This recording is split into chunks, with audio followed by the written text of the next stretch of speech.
Bagaimana dengan ketuhanan?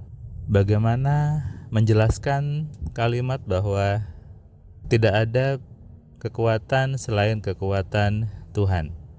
Kita bahas di video kali ini.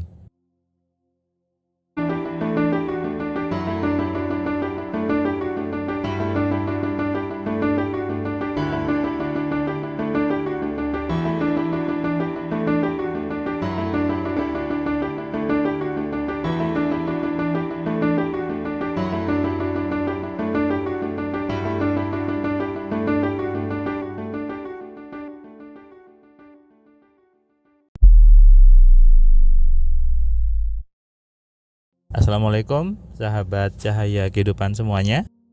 Bagaimana kabar Anda di hari ini, di malam ini? Saya doakan Anda semua hidupnya semakin bercahaya, semakin penuh dengan kesadaran dan tentunya semakin tahu bagaimana menjalani hidup dengan menyenangkan. Saya baru sampai rumah. Hari ini hari Minggu gitu ya. Saya dari Sumeneb. Karena kemarin hari Sabtu gitu ya, hari Sabtu saya Sabtu malam ke Sumeneb karena hari Minggunya itu ada tanda kutip ya kelas privat di Sumeneb. Sebetulnya bukan kelas privat tapi ada sebuah pondok pesantren yang ingin diskusi dengan saya dan dia mengatakan bahwa sudah dianggap saja kelas privat. Saya berangkatnya Sabtu malam jam 9, kemudian sampai Sumeneb jam setengah 1, saya ke hotel, kemudian paginya saya langsung ke tempatnya beliau-beliau itu. Dan ternyata ketika saya diizinkan mulai menjelaskan tentang pikiran dan sebagainya,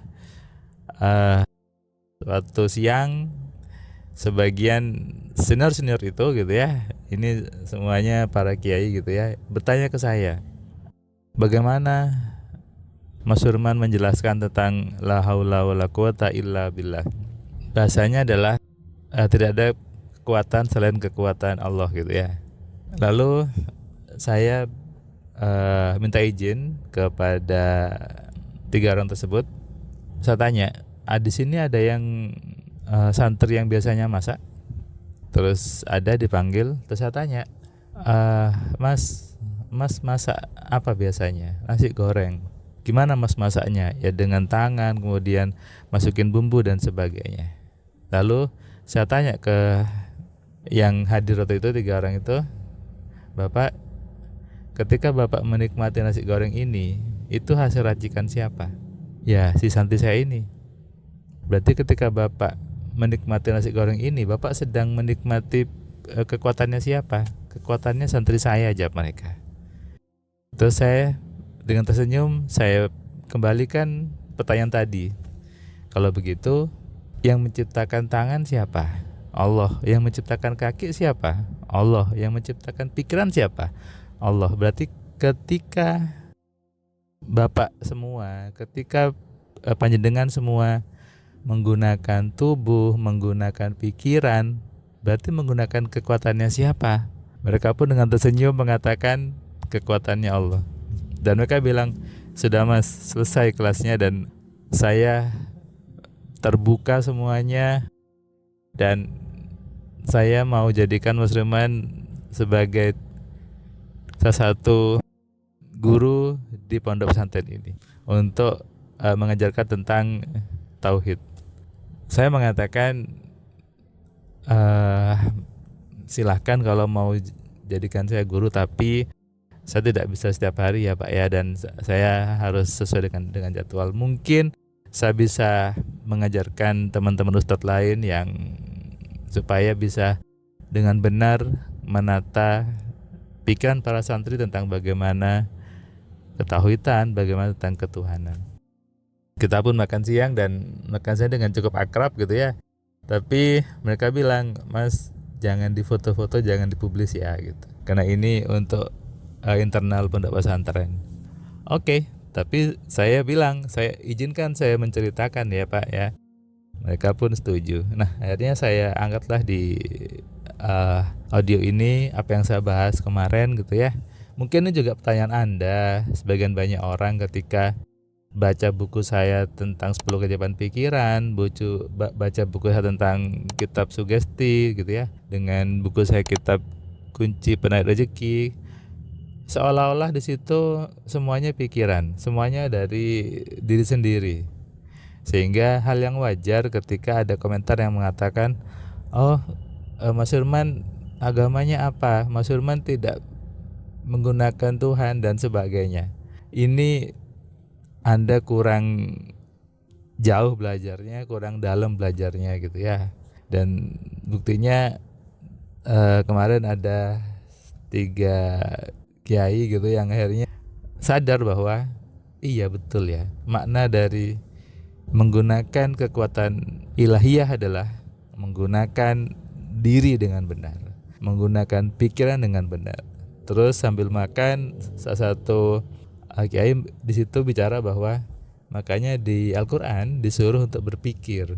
Artinya ya kita harus sibuk berpikir, sibuk bertadabbur, sibuk untuk menggunakan pikiran. Saya jawab, itu Pak Kiai. Nah, memang selama ini gitu ya, seolah-olah ketika ada orang lain gitu ya yang menyampaikan kekuatan pikiran, itu seolah terpisah antara sisi pikiran dengan sisi ketuhanan. Padahal ini sangat erat sekali hubungannya. Dan saya di AMC, di buku-buku saya, di YouTube saya selalu mengatakan bahwa sangat erat.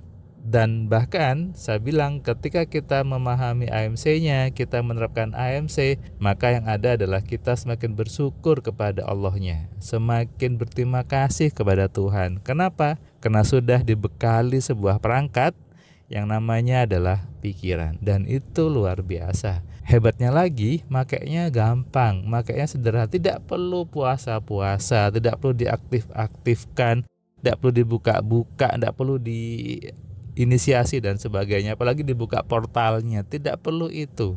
Kita hanya perlu mengenali, kemudian mengontrolnya dan memaksimalkan. Inilah bentuk bersyukur kepada Allah. Sibuknya kita menggunakan apa yang sudah Allah berikan, menggunakan kaki dengan benar, menggunakan pikiran dengan benar, belajar AMC, itu adalah bukti Anda bersyukur kepada Tuhan. Bukan hanya sibuk mengatakan saya bersyukur, saya berterima kasih, bukan itu. Makna bersyukur adalah menggunakan apa yang sudah dikasih dengan benar, gitu kan? Kalau Anda ngasih sebuah barang pada orang lain, lalu barang itu digunakan dengan benar, Anda senang kan? Tapi sebaliknya, ketika Anda ngasih barang ke orang lalu barangnya dibuang, Anda pasti agak rasa kecewa. Makanya ketika Anda sibuk mencari kekuatan ilahiyah, kekuatan Tuhan, kekuatan Allah, maka itu sudah ada di diri Anda semuanya, sudah ada di diri kita. Tinggal bagaimana kita mau mengenalinya dan tentunya mau menggunakan. Apakah susah? Tidak butuh macam-macam, tidak butuh baca berkali-kali, tidak butuh puasa Senin Kemis untuk sakti ya, tidak butuh puasa daging dan sebagainya, tidak butuh puasa mutih dan sebagainya, tidak butuh ke hutan, tidak. Allah sudah ngasih, Allah sudah masangkan ke diri Anda, selanjutnya Anda pelajari dan Anda gunakan. Itulah yang saya sampaikan di kelas AMC, supaya semakin banyak orang sadar bahwa Allah itu maha baik. Tuhan itu sudah sangat-sangat baik kepada Anda. Kembali kepada Anda, apakah mau menggunakan pikiran ataukah tidak memanfaatkannya. Salam sehat, salam kaya, salam cerdas. Dari saya Firman Pratama. Assalamualaikum. Terima kasih buat kalian yang sudah nonton video saya dari awal sampai yang video terakhir. Saya ucapkan terima kasih. Dan kamu yang belum subscribe, kamu subscribe ya. Dan kamu bisa share ke banyak orang lainnya. Dan ingat, nyalakan loncengnya. Supaya apa? Kamu dapat notifikasi ketika ada video baru di Cahaya Kehidupan. Tentu kamu sudah nonton banyak video dari Cahaya Kehidupan. Dan kamu bisa tuliskan komentar di setiap videonya. Kamu tuliskan komentarnya, kamu berikan bukti bahwa di video ini, di channel ini, membuat hidup kamu berubah. Sehingga kalau kamu ingin hidup kamu berubah atau kamu ingin teman kamu hidupnya berubah, maka kamu sarankan mereka untuk nonton di Cahaya Kehidupan.